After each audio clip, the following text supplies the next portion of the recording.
ये प्रोफेसर है, दिल्ली आईआईटी में टॉपर है, अच्छा तरफ से टीचर है, कम से कम 400-500 स्टूडेंट्स को बढ़ाया है, इंक्लूडिंग डॉक्टर मनमोहन सिंह। बहुत लोगों को नहीं पता है ये चीज़।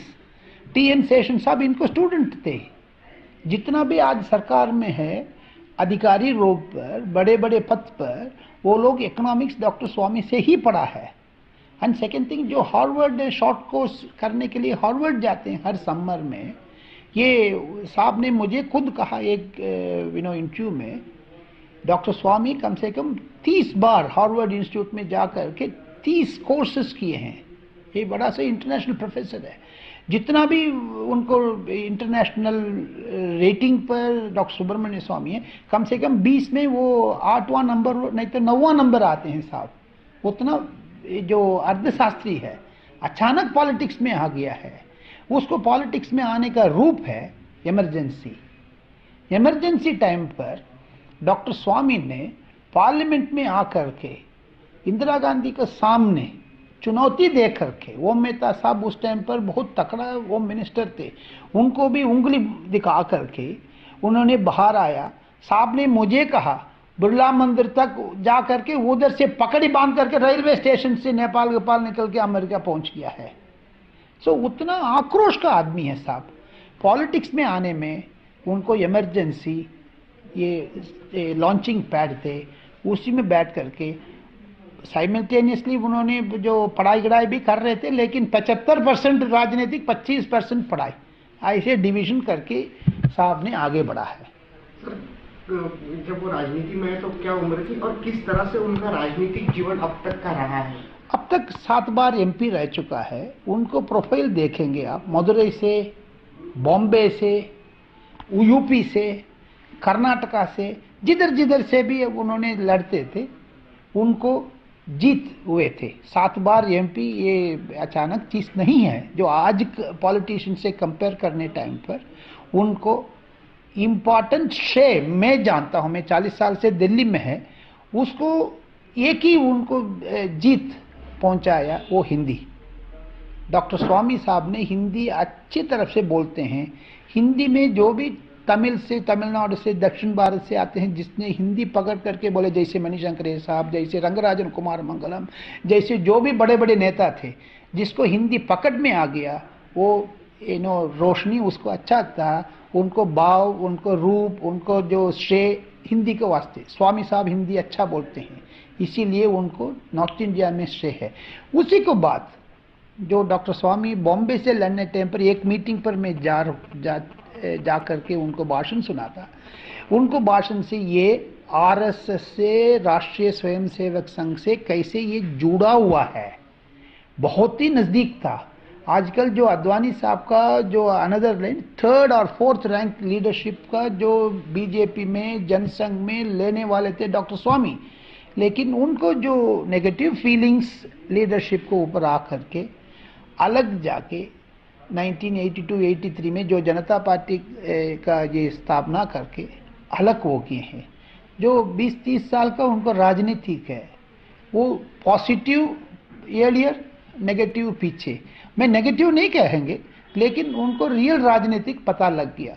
जैसे जितना भी मॉडर्न है, यानी डॉक्टर स्वामी की तरह जो आईपैड, सैमसंग का जो भी आईफोन, जितना भी इलेक्ट्रॉनिक लेटेस्ट गैजेट्स है, वो साहब अपना लिया है। ट्विटर में साहब को बहुत फॉलोइंग है, फेसबुक में डॉक्टर स्वामी का बहुत फॉलोइंग है। क्यों? साहब को 72-73 ईयर्स के 75 साल को लगभग होने वाले हैं डॉक्टर स्वामी, लेकिन वो इलेक्ट्रॉनिक्स को अपनाया है, हिंदी को अपनाया है, विदेश जाकर के इंटरनेशनल पॉलिटिक्स को अपनाया है, इसलिए तो उसको श्रेय अधिक है।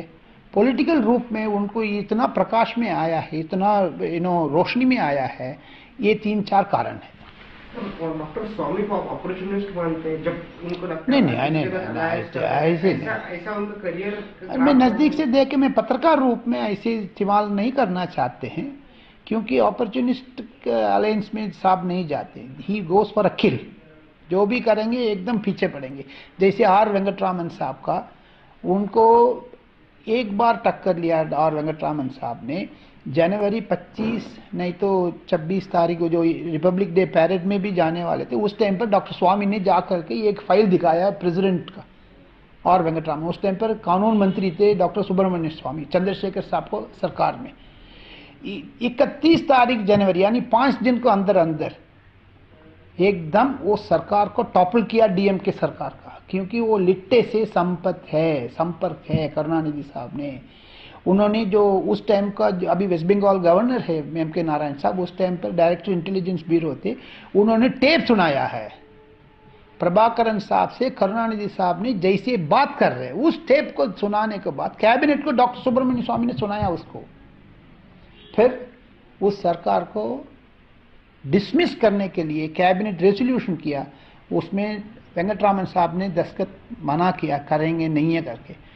उसको बाद जितना भी प्रेशर डाल करके सेकेंड टाइम उस कैबिनेट में रेजोल्यूशन लेकर के स्वामी साहब ने अकेले जा करके राजीव गांधी का समर्थन से डीएमके सरकार को जनवरी 31 जनवरी 1991 डिसमिस किया है। उसका श्रेय सिर्फ डॉक्टर स्वामी को जाते हैं, क्योंकि एक को पकड़ेंगे उसको पीछे पड़ेगा, उसी को उदाहरण मैंने दिया है। वो उसके अलावा साहब को बहुत ही रामकृष्ण हेगड़े का जो मुझे साहब से नज़दीक देखा है, उनसे बात करने टाइम पर उनको उस टाइम पर प्रिंट मीडिया थे, उस टाइम पर इतना टेलीविज़न 400-500 चैनल तो कभी नहीं थे, एक आधा लोकल टेलीविज़न चैनल, उसी से तो रूप नहीं बनाते, लेकिन प्रिंट मीडिया में इतना आक्रोश क्रिएट किया है।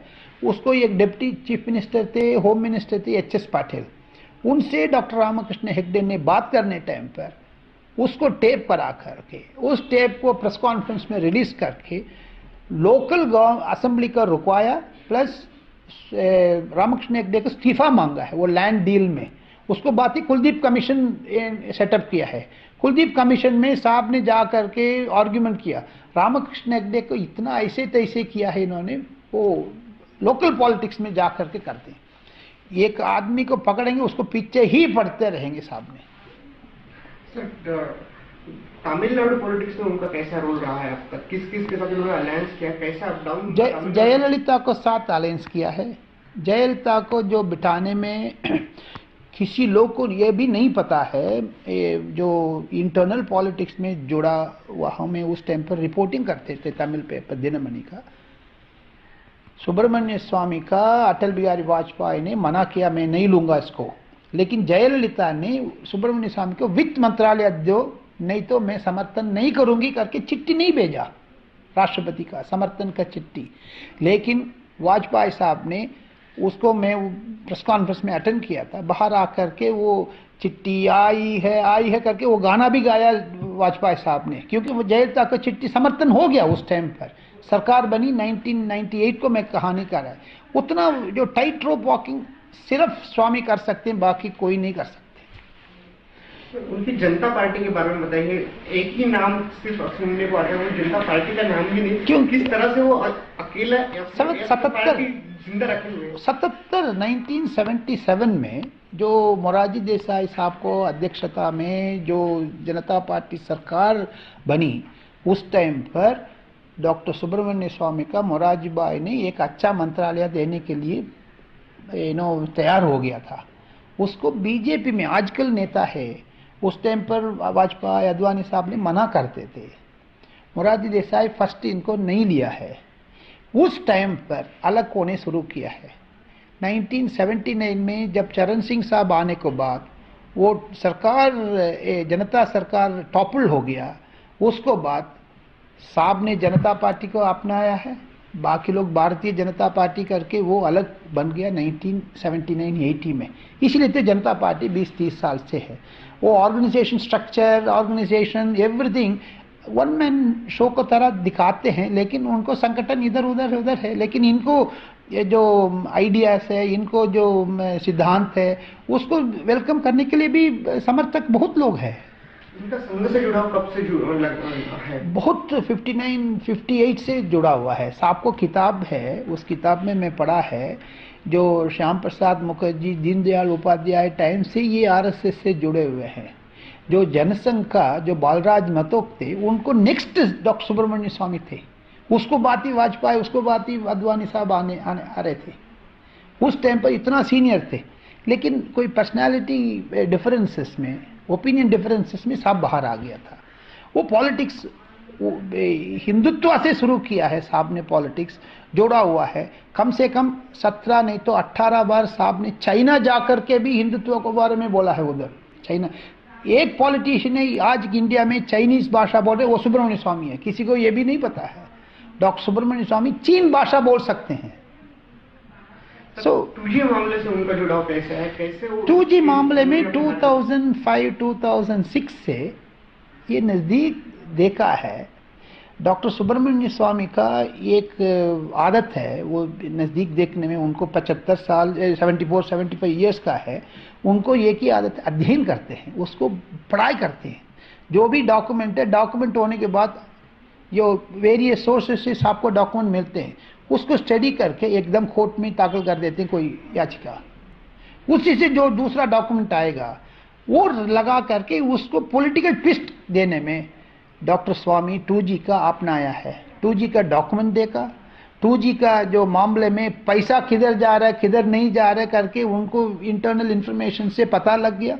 जयललिता के साथ जो 2G मामले में लोकसभा चुनाव में 2009 में तमिलनाडु में एक ए राजा के खिलाफ ये मुहिम चलाया डॉक्टर स्वामी ने, वो भयंकर है, भयानक है। बहुत तेज से हर डिस्ट्रिक्ट, हर विलेजेस में जा करके साहब ने भाषण किया। साहब तमिल भी अच्छा बोलते हैं। उधर जा करके कोने कोने पर मीटिंग करके ये बदला है रूप।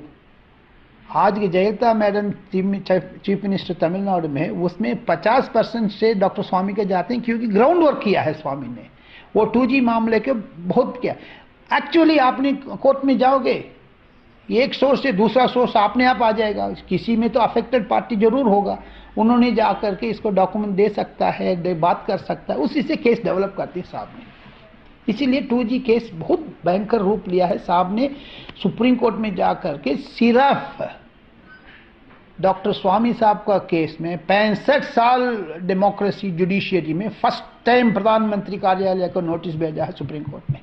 वो श्रेय सुब्रमण्य स्वामी के जाते हैं। सुब्रमण्यम स्वामी की आगे की राजनीति किस तरह देखते हैं? मुझे लगता है जो तमिलनाडु में छोड़ करके ऑल इंडिया लेवल पर माहौल बदलने का, आजकल स्वामी साहब का आरएसएस से, बीजेपी से नज़दीक है। जो आरएसएस टॉप लीडर्स जितना भी है नागपुर में, साहब बार बार जाते हैं। अभी आरएसएस संचालक साहब से नज़दीक है। मुझे लगता है अनदर पार्लियामेंट इलेक्शन में स्वामी का रोल बहुत महत्व होगा।